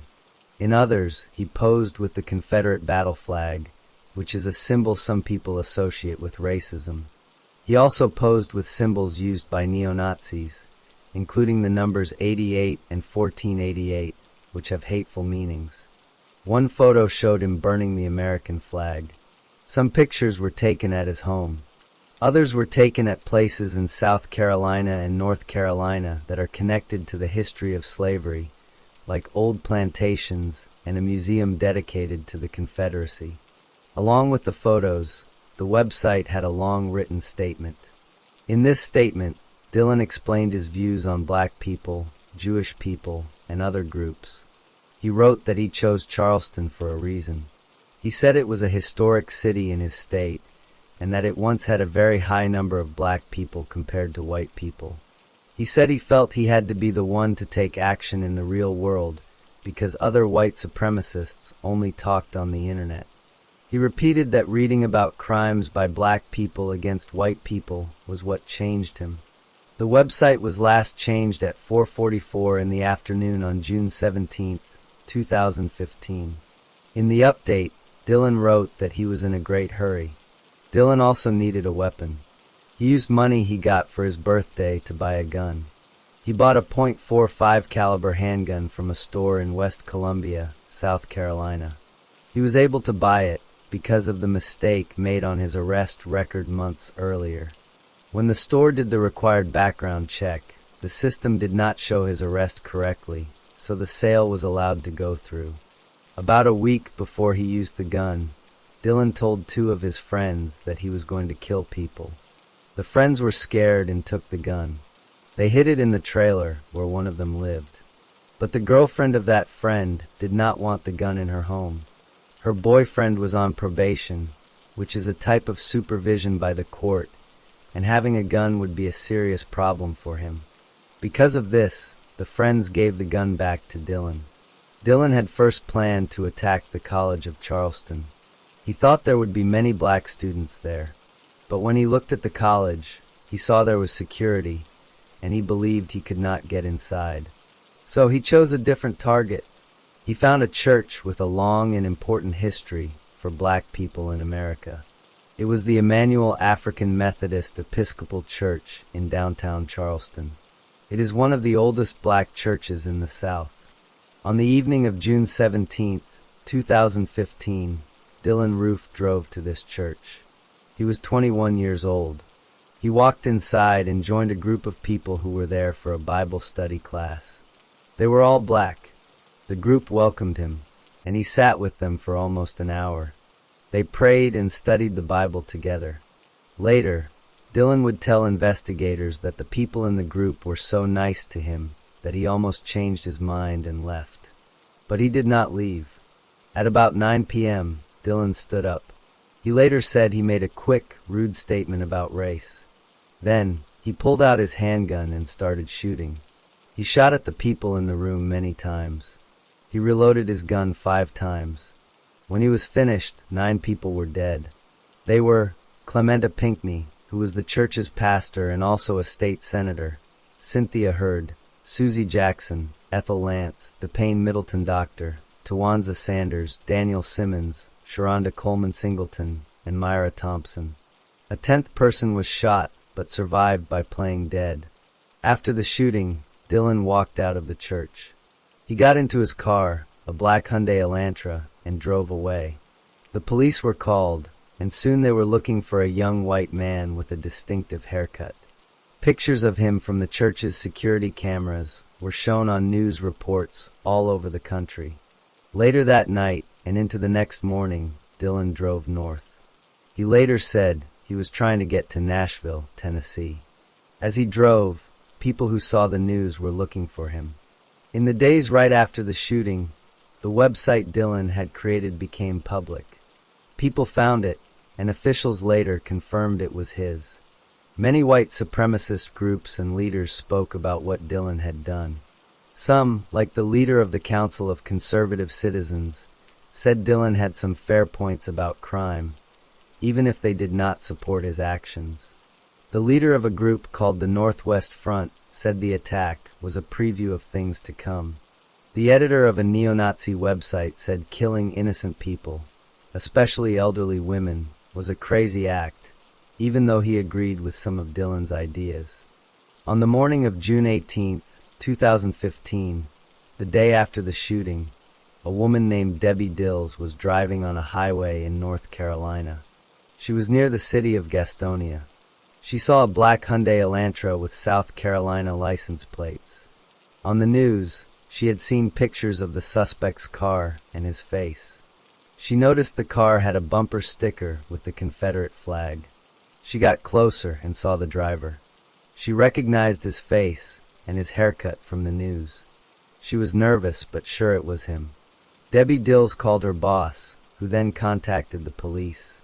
She followed the car for 35 miles to make sure the police could find it.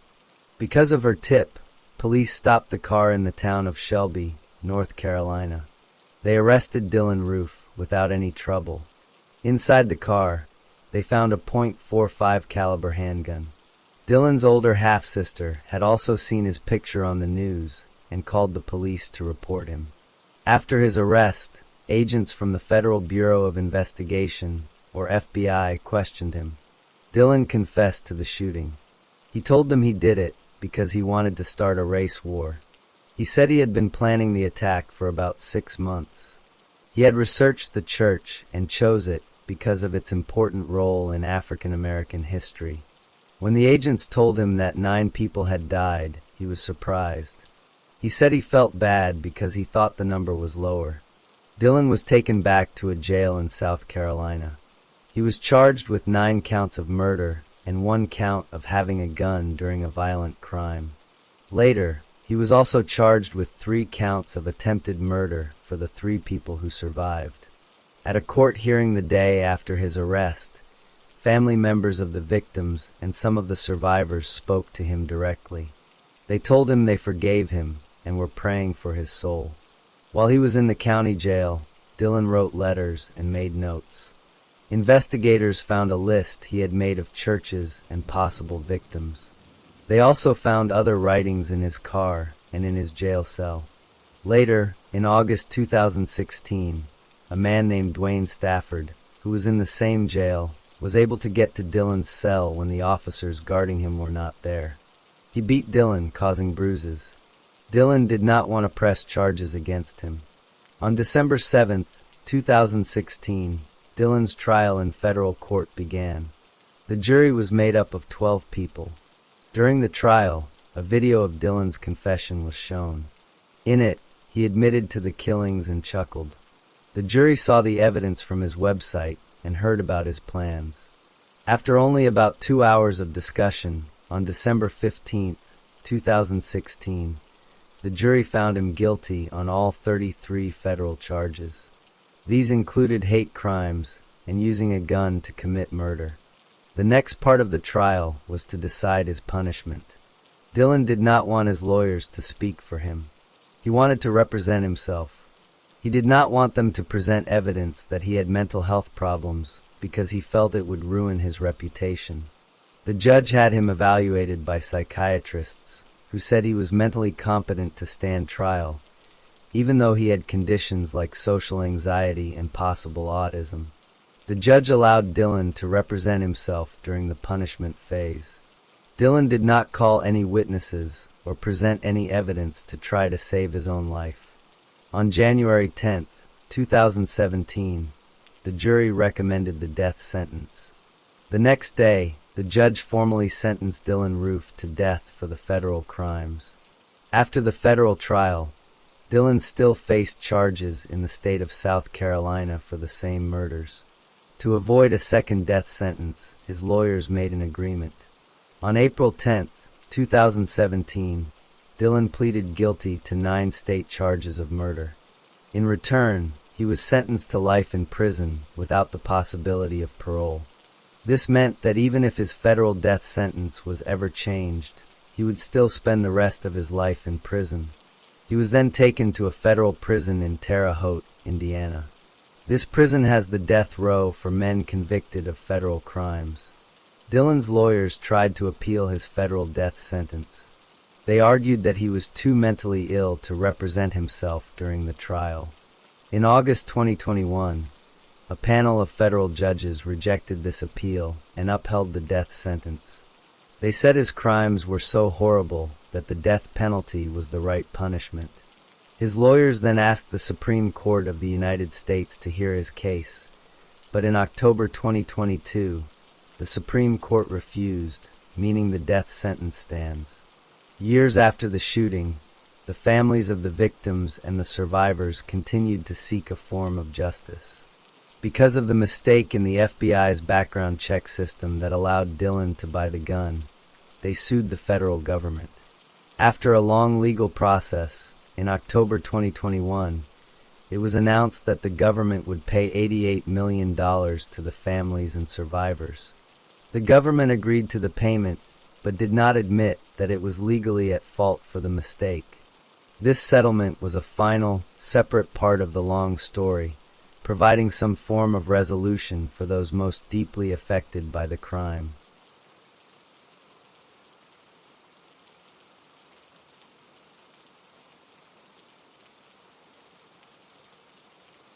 Story 6. Nicholas Cruz was born on September 24, 1998, in Margate, Florida. His birth mother was Brenda Woodard. The identity of his biological father is not known from public records.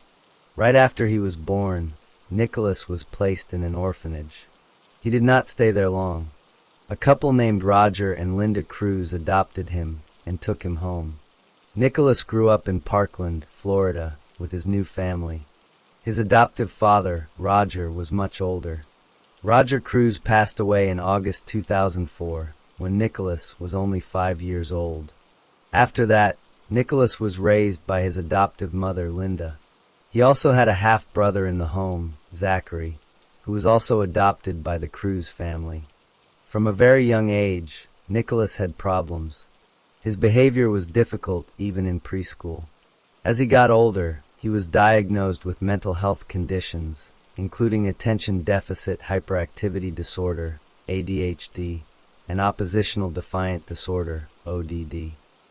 Because of these issues, he did not stay at one school for long. Over a period of 3 years, he was transferred between 6 different schools. The schools were trying to find a place where he could learn and manage his behavior. In 2014, he was sent to a special school for children who had emotional or learning disabilities. Despite his problems, Nicholas had some positive activities.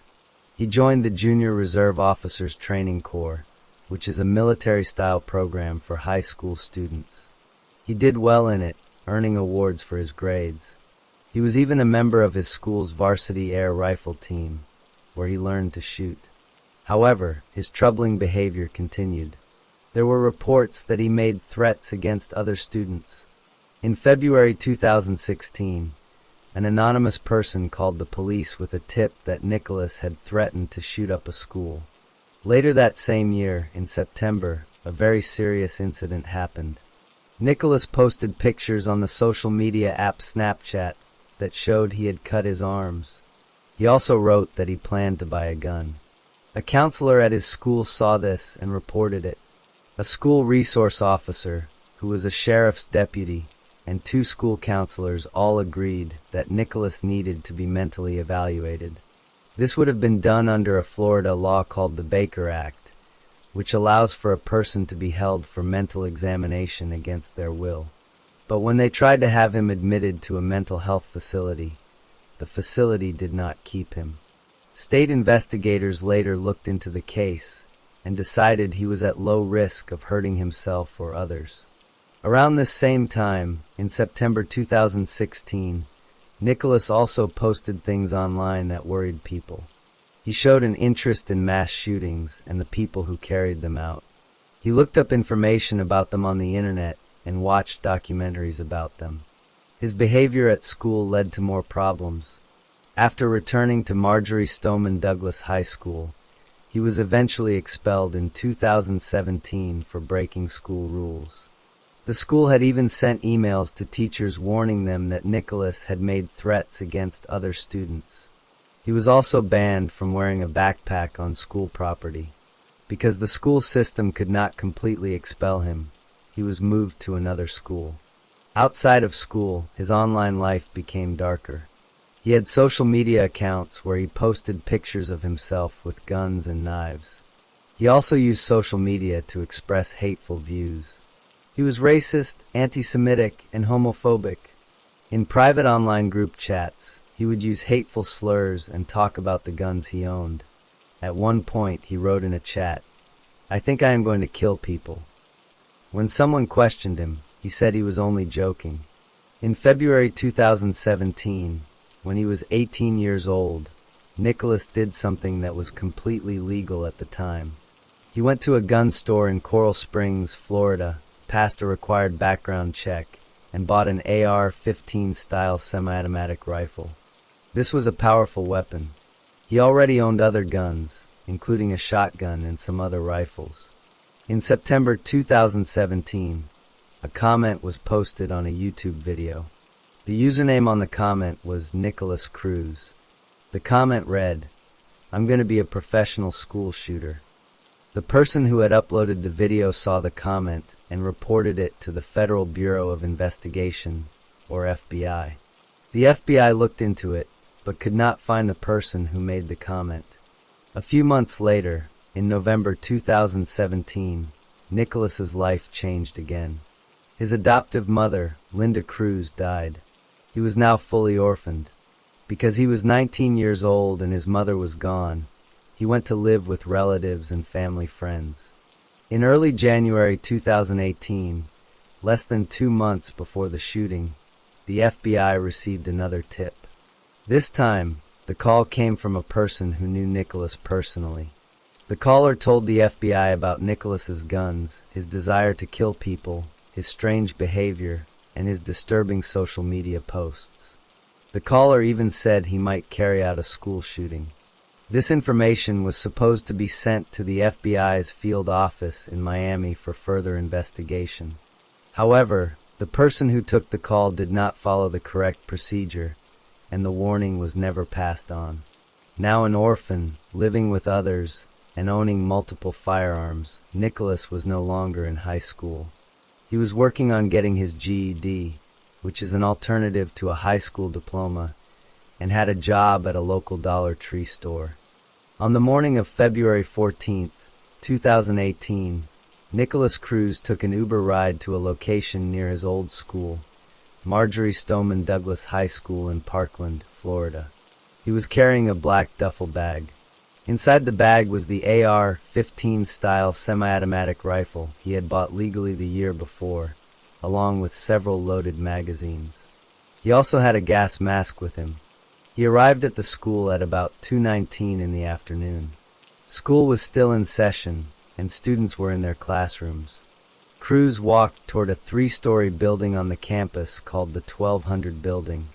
This building housed many freshman and sophomore classes. The gates to the building were supposed to be locked, but on this day, they had been left propped open. Cruz entered the building and went to the first floor. He took the rifle out of his bag. He put the gas mask on his face. Then he began firing his weapon. His first shots were fired down a hallway. Students and teachers inside the classrooms heard the loud bangs. Many did not know what the sound was at first. Cruz then moved along the first floor hallway. He fired through the windows in the doors of several classrooms. He shot at students and teachers who were inside, trying to hide or take cover. After firing many shots on the first floor, Cruz stopped to reload his rifle. He then walked up the stairs to the second floor. He continued his attack there, firing into more classrooms. He moved quickly and calmly. He did not say much. He just raised his rifle and fired. On the second floor, he entered the freshman building area. He continued to fire through door windows and into hallways. He then went up to the third floor and did the same thing. He moved from the east end of the building to the west end, shooting as he went. In total, Cruz fired his rifle many times over the course of about 6 minutes. When he was finished, he dropped his rifle and other items on the third floor landing. He then walked back down the stairs and left the building. He blended in with the crowds of students who were running and screaming, trying to escape the campus. He was not stopped as he left the school grounds. The attack left 17 people dead. 14 of them were students. 3 of them were staff members who worked at the school. Another 17 people were injured by gunfire or by fragments from the bullets. Some were hurt as they tried to run away. The victims were shot in the classrooms, in the hallways, and on the stairwells. After leaving the school, Cruz walked through the surrounding neighborhood. He stopped at a Subway sandwich shop and then went to a McDonald's restaurant. He sat there for a little while. About an hour and 20 minutes after the shooting started, a police officer from the nearby city of Coral Springs spotted him walking down a street. The officer pulled up next to him. Cruz was not carrying his rifle at that time. The officer got out of his car, and Cruz did not resist. He was arrested without any trouble and taken into custody. Later that night, Cruz was questioned by detectives from the Broward County Sheriff's Office. During the questioning, he confessed to being the shooter. He told them he had brought extra loaded magazines in his backpack. He explained that he had planned the attack and had chosen Valentine's Day because he felt that no one loved him. While searching his social media and online activity after the arrest, police found more evidence of his planning. His internet search history showed that he had looked up how to become a school shooter. He had also searched for information about previous mass shootings, including the one at Columbine High School. On some of the gun magazines he left at the scene, police found small swastikas that had been carved into them. The day after the shooting, on February 15, 2018, Nicholas Cruz was brought before a judge for his first court hearing. This is called an arraignment. At this hearing, he was formally charged with 17 counts of premeditated murder. The judge ordered that he be held in jail without the possibility of bail. After the hearing, Cruz was placed on suicide watch and kept alone in a special cell to make sure he did not harm himself. In March 2018, a grand jury reviewed the evidence against Cruz. A grand jury is a group of citizens who decide if there is enough evidence for a case to go to trial. This grand jury decided there was. They officially charged Cruz with 34 crimes in total. There were 17 counts of murder in the first degree. There were also 17 counts of attempted murder in the first degree, one for each person who was injured but survived. Later that same month, the state prosecutors announced their decision. They would seek the death penalty against Cruz. This meant they would ask a jury to sentence him to be executed. For years after this, the case moved slowly through the court system. There were many delays. The lawyers for both sides needed time to prepare. The COVID-19 pandemic also caused the trial to be postponed. During this time, Cruz was still in jail. In November 2018, he got into a fight with a jail officer. He was charged with attacking the officer and trying to take the officer's stun gun. He was later convicted of this and received additional time added to his sentence. In October 2021, a major change happened in the case. Cruz appeared in court and pleaded guilty to all 34 charges. This meant he admitted he had done the crimes. He stood before the judge and said he was sorry for what he had done. He asked the families of the victims to decide his fate.